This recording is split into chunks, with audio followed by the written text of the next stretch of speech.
Bien chers amis de Café Évangile, le maître dit alors au serviteur, va sur les routes et dans les sentiers et fais entrer les gens de force afin que ma maison soit remplie. Car je vous le dis, aucun de ces hommes qui avaient été invités ne goûtera de mon dîner. Chers amis, nous avons écouté dans la première lecture de ce jour, extraite de la lettre de Saint Paul apôtre aux Philippiens, le grand hymne christologique de Saint Paul. Le Christ Jésus, ayant la condition de Dieu, ne retint pas jalousement le rang qu'il égalait à Dieu, mais il s'est anéanti, prenant la condition de serviteur, devenant semblable aux hommes. Reconnu homme à son aspect, il s'est abaissé, devenant obéissant jusqu'à la mort, et la mort sur la croix. Saint Anselme de Canterbury, un grand saint du Moyen-Âge, dans sa réflexion contemplative et spirituelle, a écrit un livre intitulé Cur Deus Homo. Pourquoi un Dieu homme? C'est l'une des questions essentielles de la théologie. Pourquoi Dieu s'est fait-il homme?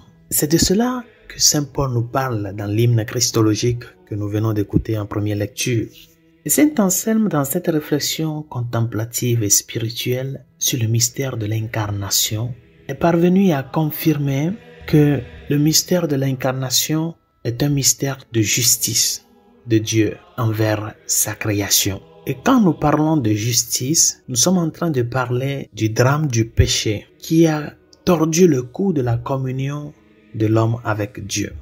Et Dieu qui a tout créé parce qu'il est amour, dans cette mouvance et dans cette motivation d'amour, étant conscient de la gravité de l'offense de l'homme qui a le péché, a pris sur lui de réparer le tort causé. Il y a quelque chose de très important ici que nous devons comprendre comme êtres humains. La première des choses, c'est la gravité du mal, la gravité du péché. La seconde des choses, c'est que elle est si profonde et si grave, l'offense, que c'est Dieu lui-même qui a pris sur lui d'apaiser le courroux, de réparer le tort, de satisfaire. C'est ce que nous appelons la doctrine de la satisfaction de l'expiation. C'est nous qui avons péché, mais elle est si profonde ce mal, si grave que nous ne pouvons pas le réparer. Il faut que quelqu'un le répare. Pourquoi? Pour restaurer la création, pour remettre la création à ses origines, pour remettre tout en ordre. Quelqu'un doit le faire. Et Saint Anselme, dans ce livre, dit que Dieu s'est fait homme parce que la gravité de l'offense de l'homme, la gravité du péché, est proportionnelle à la dignité de l'offensé. C'est-à-dire, ce qui s'est passé avec le péché originel, ce qui se passe avec nos péchés, c'est que le mal que nous commettons touche directement Dieu qui est l'offensé.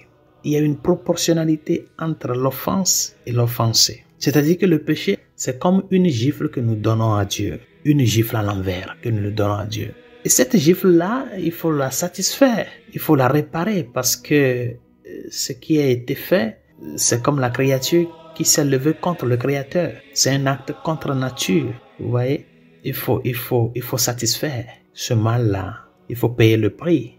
Il faut apaiser le courroux, dit Saint Anselme. Et pour apaiser le courroux, il faut pouvoir le faire et il faut devoir le faire. Pouvoir le faire et devoir le faire. C'est les deux dimensions du mystère de l'incarnation, le mystère du salut. Être capable d'apaiser le courroux, parce que c'est pas n'importe qui peut le faire. L'acte est contre Dieu directement, donc il faut être capable d'apaiser le courroux et il faut devoir le faire, parce que c'est une nécessité. Ça doit être payé pour restaurer la création dans sa relation avec Dieu. Et Saint Anselme conclut que pour pouvoir apaiser ce courroux, il faut que le Christ soit Dieu. Parce que c'est seulement un Dieu qui peut le faire. Pourquoi? Parce que le péché, la gravité du péché est proportionnelle à la dignité de l'offensé. Donc ce n'est pas n'importe qui peut satisfaire le courroux, qui peut l'apaiser. Pour pouvoir le faire, il fallait que le Christ soit Dieu. Et pour devoir le faire, comme c'est une nécessité, c'est une obligation de payer le courroux, de l'apaiser. Pour devoir le faire, il fallait que Jésus soit homme. Bien, chers amis, c'est ce que nous dit Saint Paul dans l'hymne christologique que nous venons d'écouter. Il a la condition de Dieu, mais il ne s'est pas égalé à Dieu.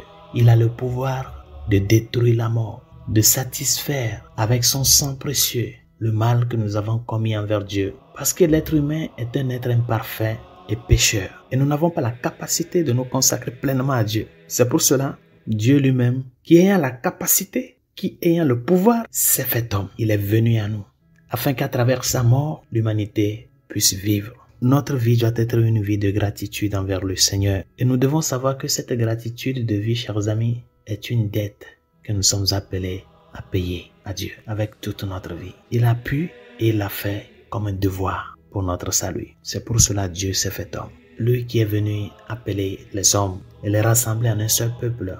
Pour Dieu, il attend de toi que tu t'ouvres totalement à lui. En contemplant le mystère de la croix du Christ, n'oublie pas que ce qu'il a amené sur la croix, c'est cette humilité de vie. Il s'est fait humble, il s'est fait petit, il s'est fait bébé pour que dans son humanité, il puisse mener à bout l'œuvre de ton salut. Ne sois pas égoïste envers ce grand acte que Dieu a œuvré pour toi. Mais que ta préoccupation de tous les jours soit: qu'est-ce que je peux faire pour ce Dieu qui s'est fait homme pour moi? Bonne journée, Dieu vous bénisse.